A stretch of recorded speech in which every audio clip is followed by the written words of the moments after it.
In April, the U.S. Meat Export Federation brought together 13 U.S. red meat exporters with 51 buyers from 12 West African nations for a trade seminar that is already resulting in sales in the region. So some of the encouraging things we've seen are some interest and inquiries on some of the prime steaks and steak cuts for both Senegal and Ghana, which is obviously where we hosted it.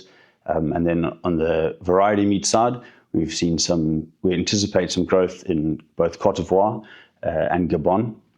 And for Côte d'Ivoire, also on the pork side, along with Angola, potential for some growth there, as well as some exciting projects in Nigeria coming up. And as you mentioned, these are all off the back of strengthened communications and ties as a result of this trade mission. In fact, USDA projects the trade mission in Accra, Ghana will result in $6 to $8 million in U.S. red meat sales over the next 6 to 12 months. USDA anticipates Ghana alone will generate $2 million in new sales annually, but there is more work to do to open up regular trade with the region. We'll continue with our busy travel schedules and trying to get into these markets and make sure we are massaging the existing connections in their sort of infancy and trying to get those over the line, as well as wrestle out the issues to any potential blockages.